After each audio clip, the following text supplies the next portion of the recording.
There are secrets written not in ink, but in spirit, in the dust of forgotten kingdoms, on the walls of shrines, on the skins of drums that once spoke to the skies. There lies the proof that Africa has never been silent.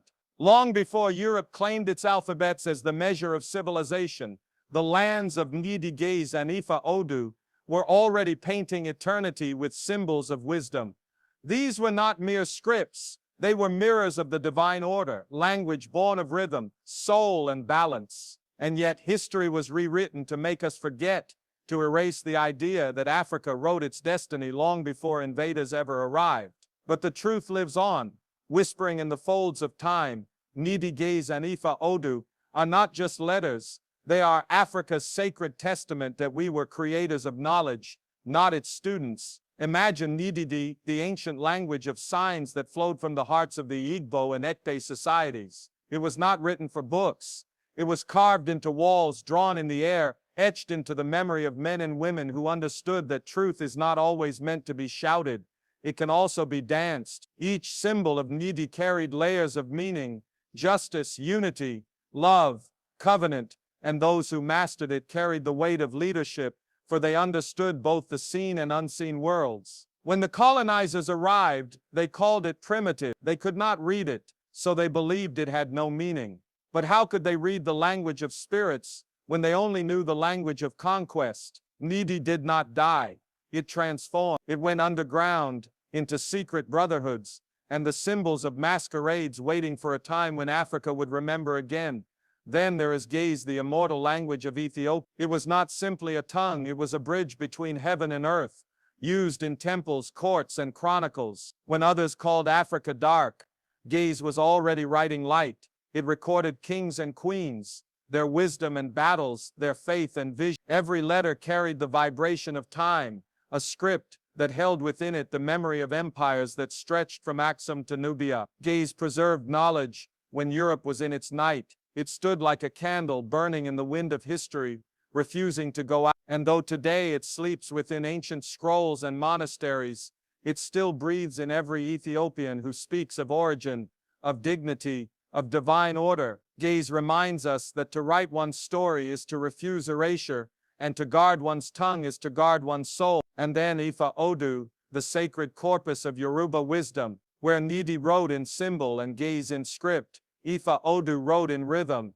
and divination. It was not penned by hand but by memory, by the spoken word passed through thousands of years. Within its 256 Odu, entire worlds were written: cosmology, ethics, medicine, astronomy, and the science of human behavior. It was Africa's oral scripture, uniting spirit and logic. The Odu Ifa did not belong to one priest, it belonged to the community. Every verse was a lesson, every story a mirror, every ritual a dialogue between man and the creator. It was the Yoruba's encyclopedia of existence. And while Europe burned its witches for knowledge, Africa consulted its elder. While the world debated reason versus faith, Africa harmonized both in the sacred voice of Ifa. These three, Nsibidi and Ifa Odu, form a trinity of brilliance, a reminder that Africa's mind was not awakened by foreign hands. Our ancestors were the architects of written thought. They were the librarians of humanity's earliest truths. But the conquerors came with chains and pens. They wrote our silence into their book. They made us believe that writing came to Africa only through the Bible or the Quran.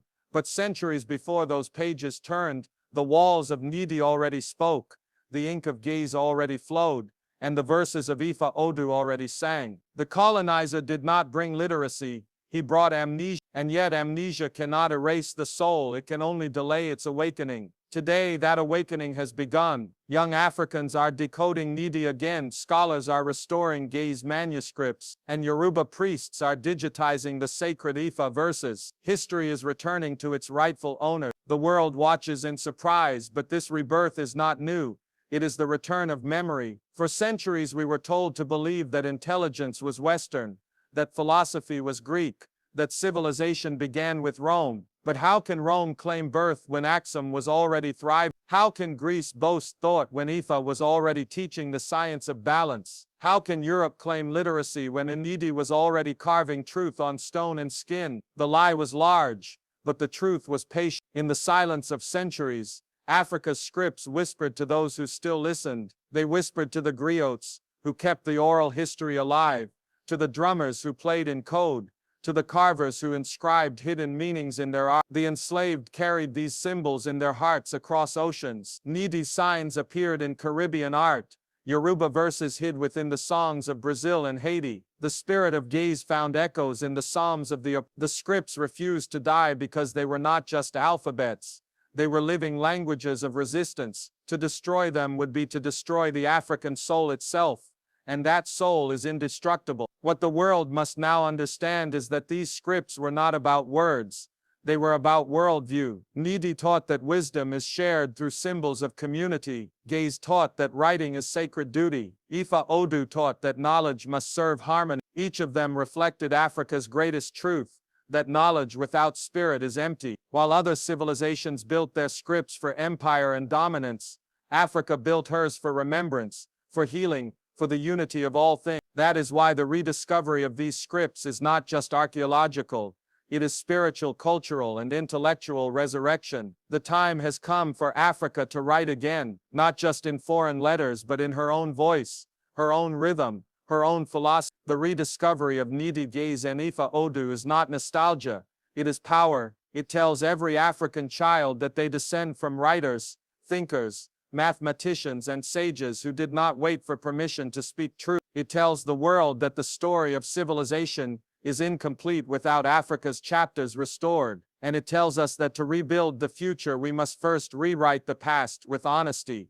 Every time we honor Needy, we reclaim the language of symbol and justice. Every time we study gaze we reconnect with the eternal flame of wisdom. Every time we speak of Ifa Odu, we realign with the rhythm of divine balance. These are not relics, they are blueprints for a world that has forgotten how to listen, how to see, how to live in truth. Africa's scripts did not vanish, they waited. They waited for this moment when we, the descendants of those who were silenced, would finally speak again. The rediscovery of these sacred scripts is not just about the past, it is a call to action for the present. It asks us, what will we write now? Will we continue repeating stories told by others? Or will we carve new symbols of freedom into the sands of time? The world may have forgotten, but Africa remembers, and in that remembrance lies her rebirth. For every needy symbol drawn, for every gaze scroll read, for every Ifa verse recited, Africa rises a little higher from the ashes of erasure. We are not learning our history, we are living it again. And as we write, carve, and chant, the ancestors smile, for they know the truth has come full circle. Needy lives, gaze breathes, Ifa Odu speaks. Africa is writing once more. Long before the arrival of the printing press, before the first Latin letters were etched into parchment, Africa had already spoken in the language of symbols, rhythm, and spirit. The land that birthed humanity also birthed the word. Nsibidi, Yez, and Ifa Odu were not mere alphabets or relics of forgotten temples. They were the beating heart of civilizations that understood the world as a living text, something to be read, felt, and respected. They carried philosophy before philosophy had a name, science before science was claimed, and spirituality before religion drew dividing lines. When the world still stumbled in its dawn, Africa was already writing its consciousness into clay, stone, drum, and voice. To understand this truth is to realize that Africa did not learn to write from the world learned to speak from Africa. Nsibidi, that ancient script of southeastern Nigeria, lived in the hands of those who understood that wisdom was never owned. Only every symbol in the Nsibidi carried multiple meanings: justice, marriage, friendship, and law. It was the living constitution of the Igbo and Ekpe peoples, a silent dialogue between the visible and invisible. In the market squares and the secret chambers of the elders, these symbols danced across walls and cloth, encoding contracts and memories. To the outsider, it seemed mysterious, an indecipherable art form. But to those within, Nsibidi was life's language, the bond that united community and spirit. The Europeans who later encountered it called it primitive because they could not read what was beyond their comprehension. They mistook silence for ignorance. But Nsibidi was not silent, it was sacred. Far to the east, Ethiopia's Gez script was writing the chronicles of kingdoms while Europe still searched for its light. Every stroke of Gez was deliberate, carved by scribes who understood that to record knowledge was to preserve destiny. It carried within it the wisdom of Aksum, the empire that connected the Horn of Africa to Arabia and beyond. Its letters were not just sounds, they were energy, each one shaped like fire and movement, reflecting the sacred geometry of the cosmos. Through Gezist, history, medicine, astronomy, and governance were preserved. When the world thought Africa had no written record, Gez had already documented centuries of philosophy and law. It stood as a quiet monument to the endurance of African intellect, defying every attempt to erase. Ifa Odu, among the Yoruba, took writing beyond the physical. It lived in sound, rhythm, and memory. It was an oral scripture encoded in T56 Adu, divine literary systems that described the universe, the balance of forces, and the laws of human destiny. When an Ifa priest recited an Adu, he was not simply chanting, he was reading from a spiritual library built over millennia. Each verse carried layers of knowledge, herbal medicine, moral codes, astronomy, and psychology. Ifa Odu was the science of equilibrium, the mathematics of creation hidden in poetry. While the world depended on ink, the Yoruba wrote in vibration, ensuring their truths could never be burned, stolen, or buried. These three scripts, Nsibidi, Gez, and Ifa Odu, are Africa's sacred trilogy of intellect and identity. They show that writing in Africa was not about documentation, it was about communication with the divine order of things. Each system connected humanity to something larger, to the cycles of the sun, to the wisdom of ancestors, to the rhythm of the earth itself. They were languages not of conquest, but of harmony. While the colonizers used writing to divide and dominate, Africa used it to remember and restore. That is why these scripts survived. They were written not on fragile paper but on the spirit of the people.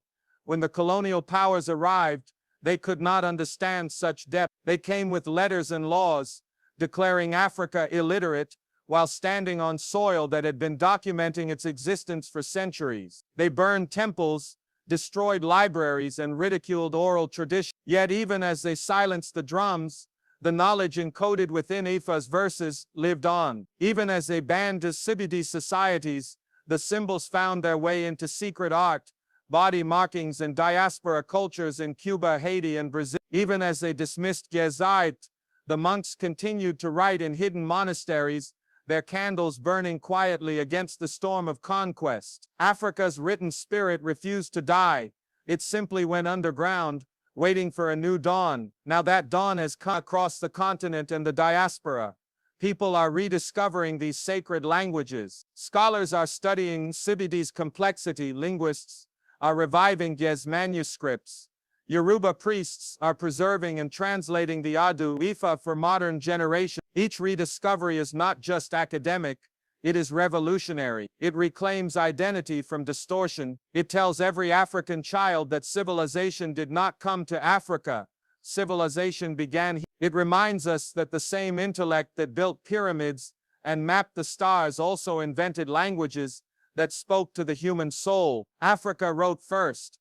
But that statement is not about pride, it is about truth. The world was taught to believe that Africa's story began when foreigners arrived, but Africa's pen had already written empires into existence long before the first ship touched her shores. The tragedy is not that we forgot, it's that we were forced to forget. Yet memory is eternal. The symbols of Nsibidi still echo in Caribbean rituals.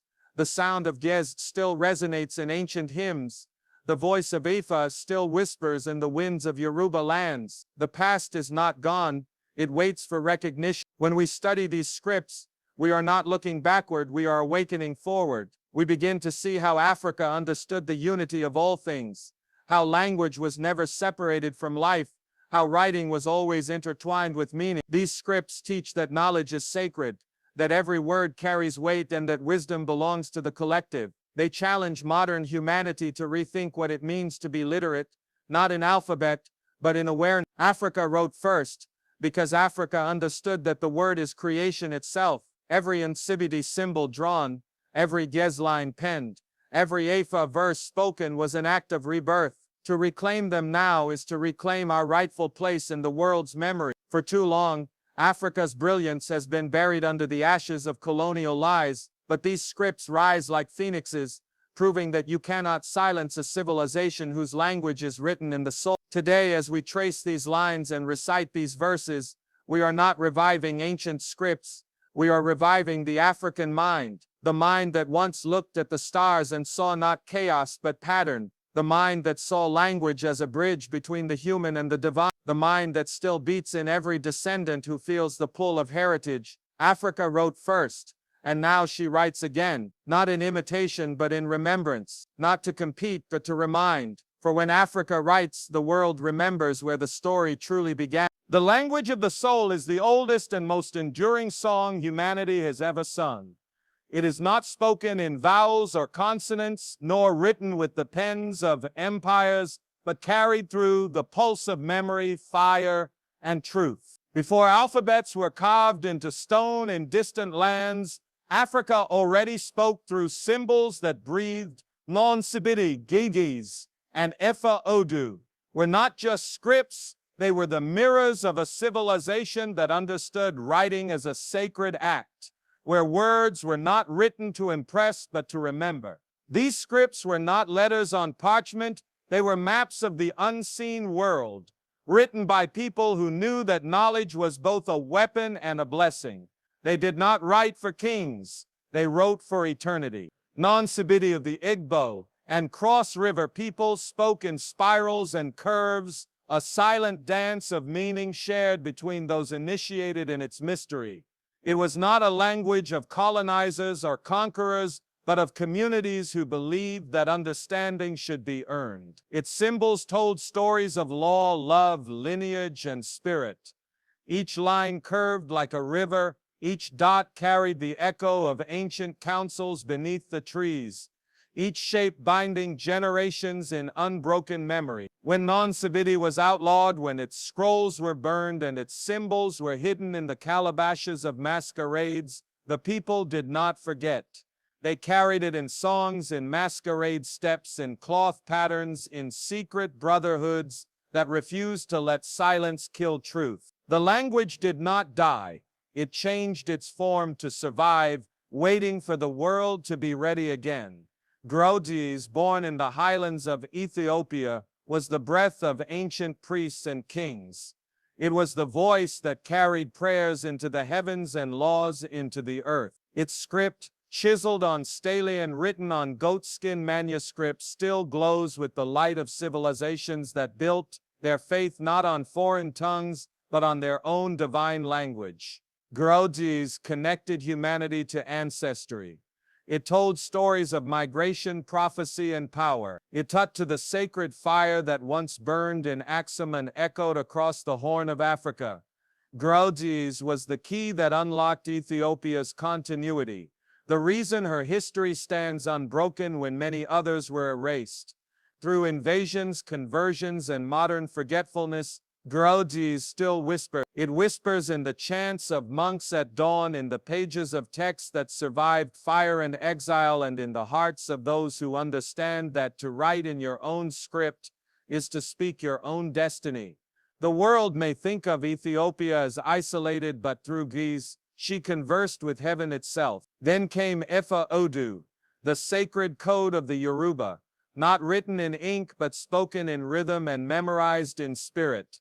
It is a library without pages, an archive without walls, an eternal system of binary wisdom that predates computer logic by millennia. The Odu are living texts, spotty 56 sacred stories, proverbs, and cosmic formulas. Each one is a key to understanding existence, predicting destiny, and balancing chaos. Ifa Odu is Africa's unbroken link to the universe's consciousness, a mathematics of spirit that taught balance long before modern science could name it. In its chants are the principles of justice, morality, and cosmic order. It was never written because the tongue and memory of its priests were its living books. Through the voices of Babalawas, through the clapping of hands and drawing of sacred lines, the Yoruba wrote on the wind what no empire could erase. These three, Nsibidi, Grodes, and Ifa Odu, are not fragments of history, they are one continuous song sung in different tones across the vast continent. Together they tell us that Africa's first libraries were the hearts of her people. The ancestors did not separate knowledge from life. They wove it into ritual, art, and governance. A symbol in Nsibidi could govern marriage. A word in Giroudis could bind kingdoms. A verse in Ifa could heal the sick or foretell empire. These were civilizations that saw no boundary between science and spirit, between logic and love. To them, language was creation itself. The power to write was the power to remember, and the power to remember was the power to live forever.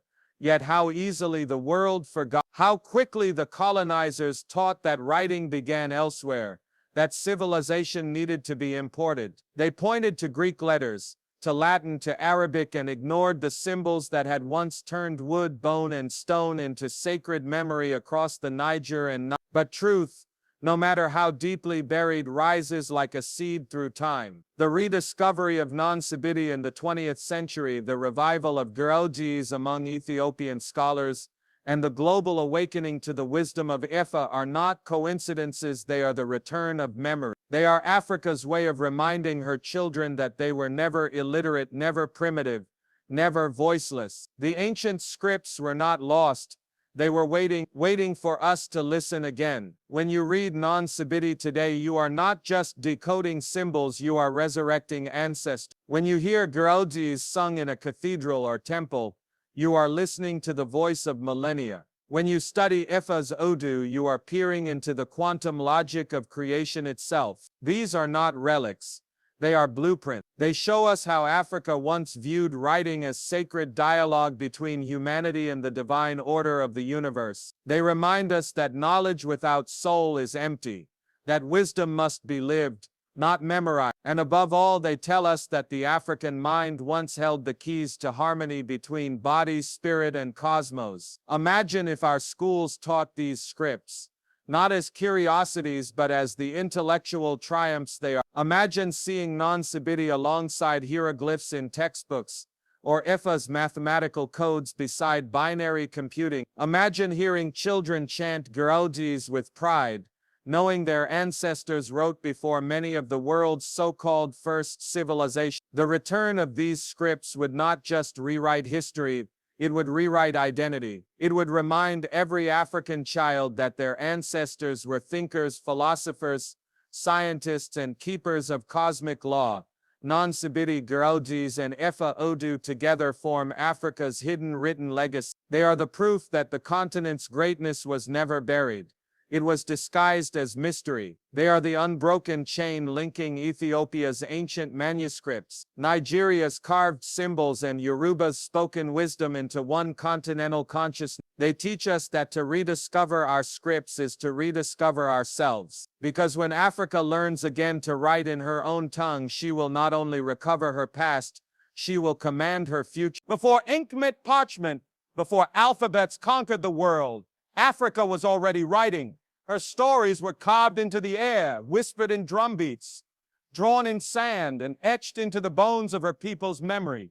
Long before the idea of civilization was stolen and renamed, three sacred systems of knowledge, Nsibidi, Gais, and Ifa Odu, stood as living proof that Africa understood the written word not as a tool of power, but as a pathway to divine understanding. These were not scripts of domination or conquest.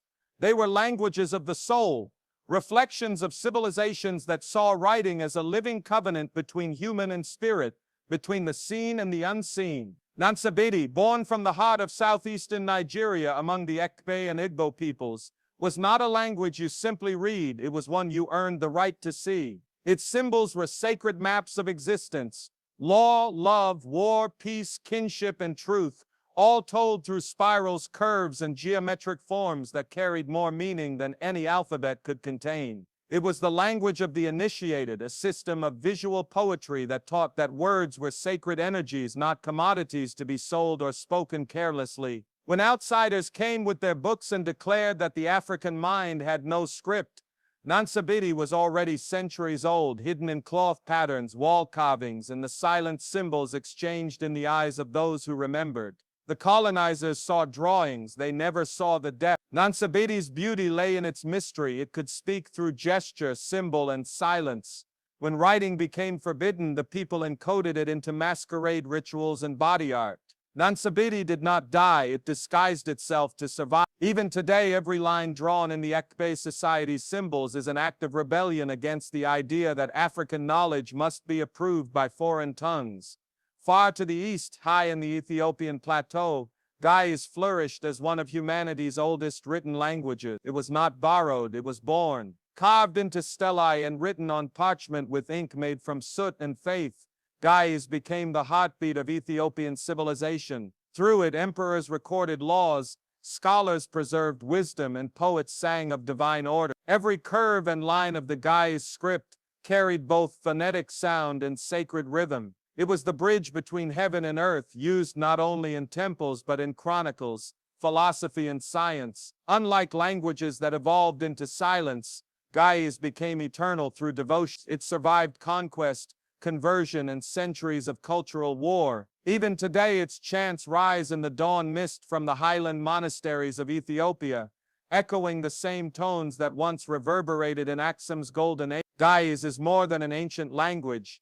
It is the guardian of African continuity. It proves that Africa's literacy did not need validation from Greece, Rome, or Arabia. Ethiopia wrote her own destiny when the rest of the world was still learning to hold a pen. Through Guys, we see a civilization that understood that to write was to preserve memory, and to preserve memory was to resist erasure. Then there is Ifa Odu, the unwritten scripture of the Yoruba people, the living library of West Africa. Ifa was never bound by paper because its words lived inside the human mind. It is the science of spirit, the mathematics of destiny, and the philosophy of existence. The Odu Ifa system contains 256 sacred codes, each a combination of binary logic that predates modern computing by thousands of years. Within each code lies a universe of verses, stories, and metaphors that guide humanity toward balance and wisdom. When a Babalawo casts the sacred divination chain and recites from memory the verses of Ifa, he is not guessing the future.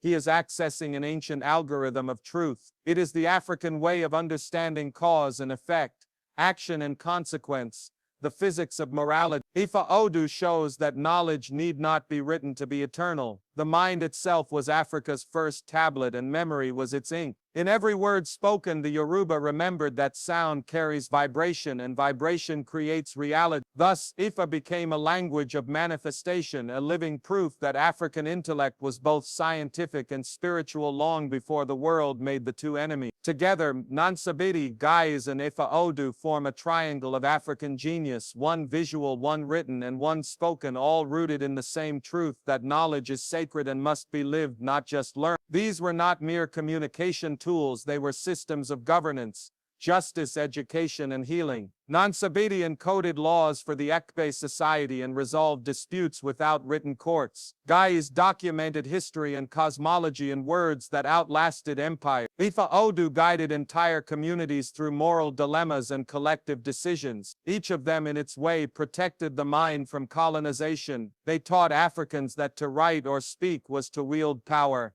and with power came responsibility. This understanding made their civilization stable and spiritually advanced. It was the colonizers' greatest threat, an intelligent people who already knew themselves. But when the storms of colonization came, these sacred systems were targeted first. Missionaries and administrators outlawed Nsibidi, mocked Guys, and labeled Ifa as superstition. They replaced ancient wisdom with foreign alphabets and holy books written in alien tongues. Yet the ancestors had already prepared for such darkness. They buried their knowledge in symbols, songs, and proverbs. They hid wisdom in plain sight in fabrics, architecture, and oral stories passed down through generations. What the colonizers thought they erased was only sleep. And now, as the world begins to awaken, these scripts rise again like old suns returning to the sky. Modern scholars study Nsibidi with awe, linguists marvel at the complexity of Guys, and scientists compare Ifa's binary patterns to modern digital systems. The truth that was hidden in shame now shines in glory.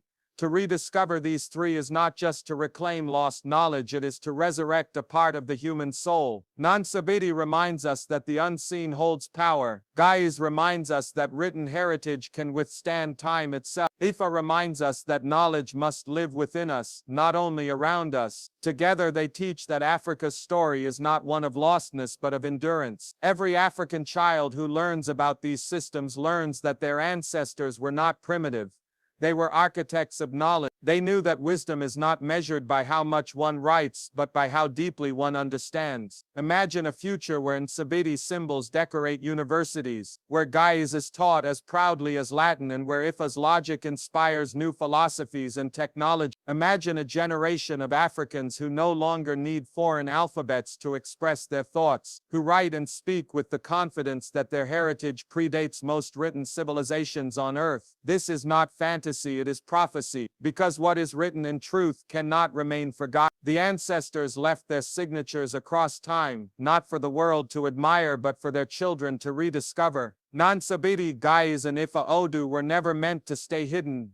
They were meant to return when Africa was ready to remember who she is. Now that the time has come, the question is not whether the world will accept Africa's written legacy.